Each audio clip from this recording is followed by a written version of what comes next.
Hello everybody, welcome back. If you haven't been here before, my name is Debbie and usually I'm reading a lot of books, but today I'm here to talk about a show that I have completely fallen in love with through my working at a theatre. I have not been paid to talk about any of the shows that I have worked.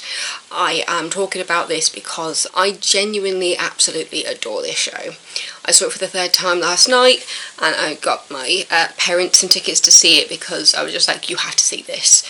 You know, my parents are big musical theatre fans, they got me into musical theatre and yeah, I just knew I had to get them in to see it. So the production is In Dreams, a new musical featuring the music of Roy Orbison. It's one of those jukebox musicals where you'll be there going, oh, I know that song. And I did grow up listening to a few Roy Orbison songs, but there were also songs in there that was like, I did not know that was by Roy Orbison, or it was just songs that was just like, oh yeah, I know the song. And I feel like it's one of those things where it's just like, even people who aren't aware of Roy Orbison will know of songs that he has written, both by himself and the band that he was in the 80s. Let's get on by talking about the cast. We are incredibly lucky to have such an incredible cast for this show. So, leading the cast is Broadway actress Lena Hall, playing Kenna. She's insane. Her voice in this show is just incredible. Playing Ramsey, we have Oliver Thompson. On my first time seeing the show, and when I hadn't even seen the programme, I didn't know who was in it, and I was just like, is that Oliver Thompson? Is that the guy who I saw playing Shakespeare in *And Juliet* when I saw it in London? Is that the same guy? Am I getting him mixed up with somebody else, or does he just look a bit like him? Does he just sound a bit like him? And then when I finally looked at the programme, I was just like, oh my god, yes, it is Oliver Thompson. Then playing Jane, we've got Sean Rhys-Williams, who is incredible. She's done like everything. She's done Silent Witness, she's done Holby, she was in Emmerdale, she's just done a bit of everything really. She was in Line of Duty, and her voice is incredible. Got Noel Sullivan. I will say, what a lot of people will know Noel Sullivan for isn't actually listed in his biography on here, but he was one of the original members of Hearsay. Yes, I watched Pop Stars when he was on it, and I was obsessed with Pure and Simple. I'll be there for you, pure and simple, gonna be there. I haven't heard that song in such a long time, and now I need to go back and see if I still got Hearsay's album on my computer somewhere. Yeah, as Oscar, we've got Manuel Pacific. As Nicole and the cultural coordinator, we've got Gabriela Garcia, who, oh my god, her voice throughout the whole show is incredible. I feel like I'm just talking about everybody. Manuel Pacific, his voice when he sings In Dreams in the show, oh, perfection. Got Alma Cuervo as Anna Sophia and Richard Trinder as George. These two together are just absolutely beautiful, because I will say that George sings Pretty Woman in the show, and yeah, those two together are just absolutely perfect. Then you got Leon Craig as Tom. I'm going to have to go more into that when I talk about the show. And then you got Hannah Duckram as Bianca, ensemble, understudy Kenna, understudy Jane and dance captain. Mark Peachy as Officer Lee, ensemble, understudy Ramsey, and understudy Donovan, understudy George and resident director.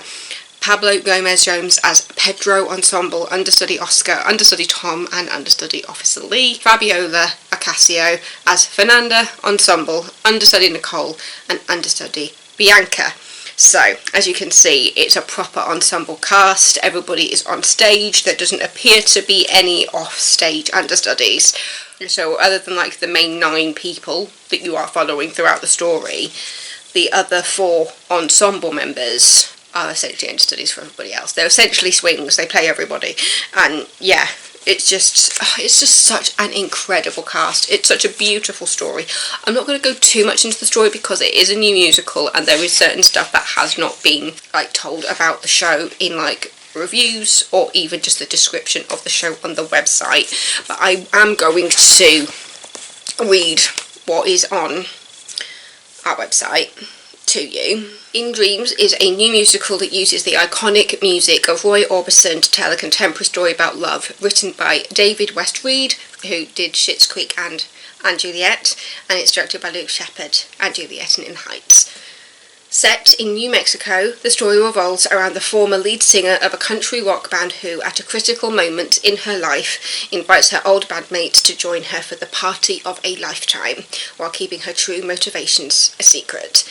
In Dreams will take you on a joyous, uplifting but also moving journey, a lyrical and comedic exploration of the universal longing for love and connection when facing challenging times. Now, I will say, I have now seen this show 3 times, but the first 2 times I actually missed the very beginning of the show, which is when you've just got Kenna on stage by herself. Yeah, because the first show I did, there was a seating issue that we were trying to deal with as the show started, and so I managed to miss a bit of it there.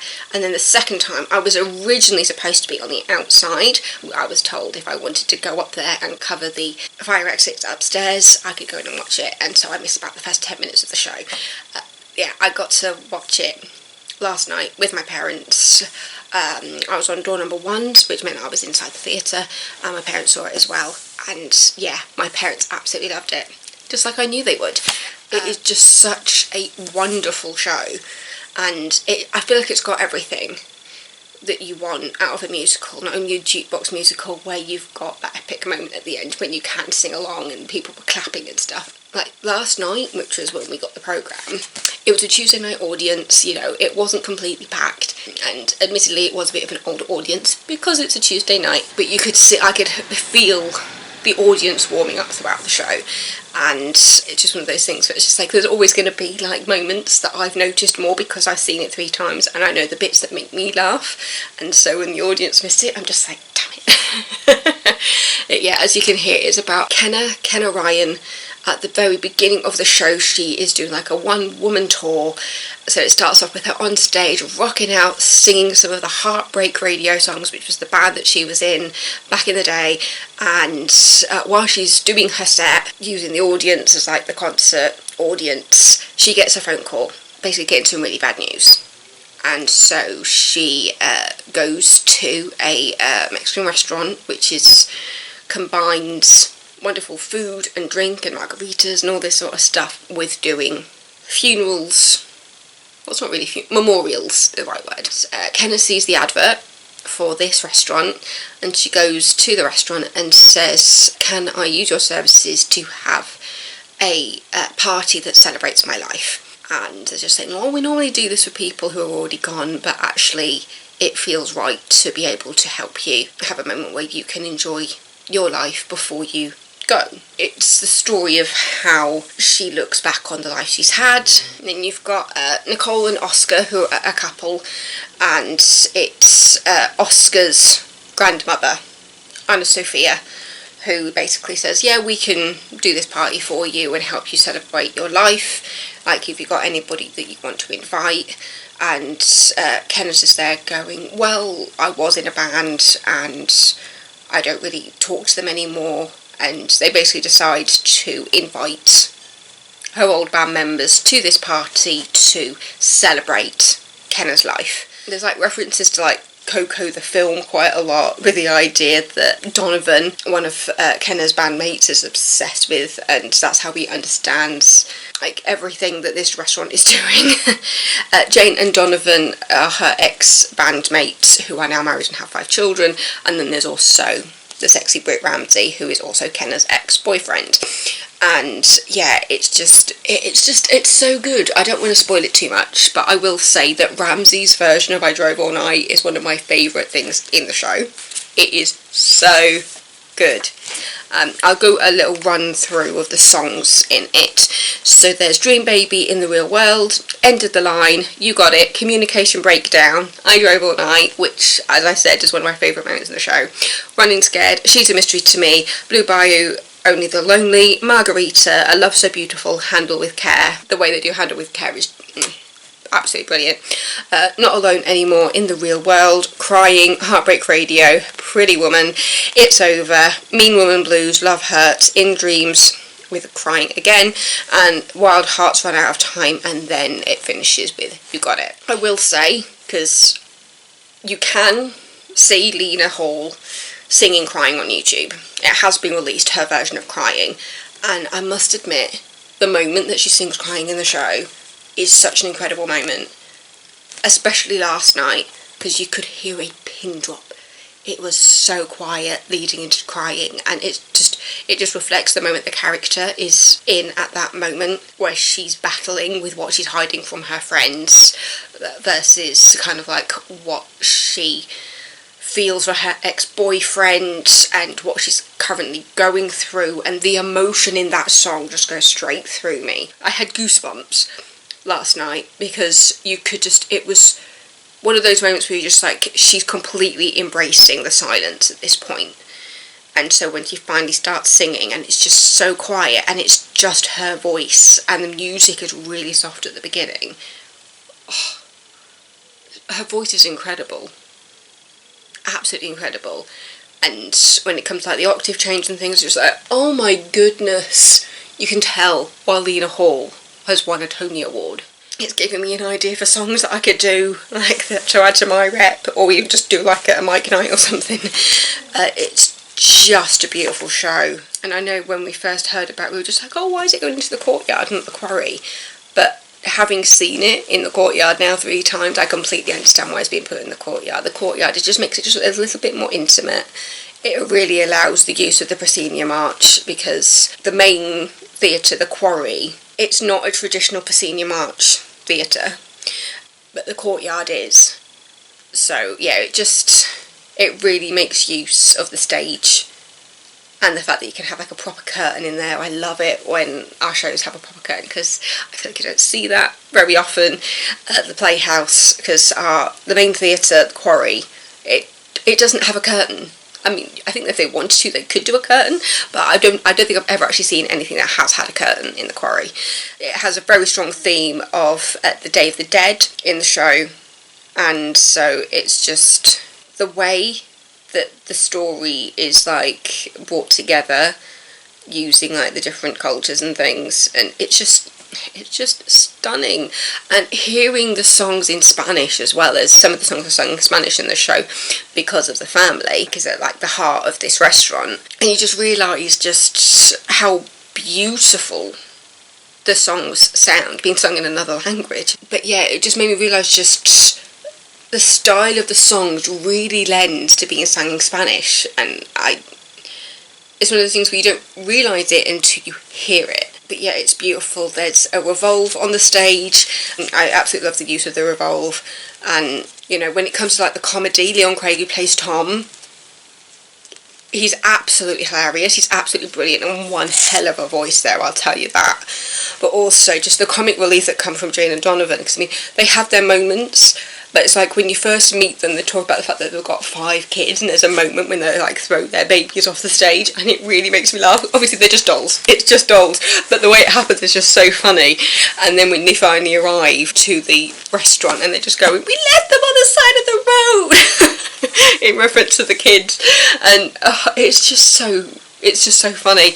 And the moment when Jane and Donovan, Sean Rhys-Williams and Noel Sullivan, they have a duet, which is so beautiful. I could feel like I could talk about the show all day, but I just don't want to spoil it, like the main thing of it. But yeah, they're just such incredible people in this show. There is no weak link among them. They are all absolutely incredible. The band is incredible. I love it when I have been in places where I can see the monitors, because I'm obsessed with watching the conductor. It is so, I love it so much. Yeah, so in the band you've got Nick Hill on guitar, Steve Bramwell on guitar, Gordon Davidson on the double bass and the electric bass, Dave Keach on percussion, Rachel Stedman on the viola and the violin, and then, as I said, the author of the book is David West Reed, director Luke Shepherd. The choreographer is Fabian Alois. Set design is Arnolfo Maldonado. Costume is by Faye Fullerton. The costume in the show is absolutely incredible as well. Music supervisor is Catherine Hayes. Musical director and keys is Patrick Hurley. Lighting design by Howard Hudson. Again, lighting. It's the different things you can concentrate on when you do see it multiple times, like we do when we're working it. And the lighting's incredible. Sound design, Tom Marshall. Video design, George Reeve. There is incredible use of a video screen at the very back, and again, it's something else that you can concentrate on if you see it multiple times, like we do as staff. But yeah, when you see the detail that goes into what happens on that screen at the back, it's just incredible and beautiful. Programme for In Dreams. It's just brilliant, it's wonderful, and yeah, go see it. When is it on till? It's on to the beginning of August. As I'm filming this, it is Wednesday the 19th of July and it's on till the 5th of August. After being at the Playhouse, it is going on to Canada and America. Yeah, if you want to go see it, just keep an eye on where it's going, because I have a feeling this is going to end up back in the UK. I have a feeling this is going to end up in London, because it's just a great show. And it'll be interesting to see who takes on the roles in the future, because I'll admit this cast is very, very special, and I feel so lucky to have been able to see this and meet people who I never thought I'd ever meet, because I got to meet Noel from Hearsay. It was just like, my brain turned into a teenager and it was just like, oh my god, it's Noel from Hearsay. Obviously didn't say that to him. But when he spoke to me, we had a chat and he told me where he'd been for lunch and he asked me to let him into the theatre because he left his fob backstage. It was like, sure, that's fine. My brain was just there going, that's not from Hearsay, that's not from Hearsay. But obviously on the outside I was just being respectful, normal, Debs. I've met a couple of people who I'm just like fangirling over a little bit, but yeah. Yeah, so thank you so much for watching. If you do want to go see the show, you can either come see it at the Playhouse to the 5th of August, or otherwise Canada and America, which I'm not sure if the dates have been announced yet. If by the time this is like premiered there are more dates like announced and stuff, I'll pop it in the description downstairs. Yeah, so thank you so much for watching. Don't forget to subscribe and I will see you next time with another video. Thank you. Stay safe.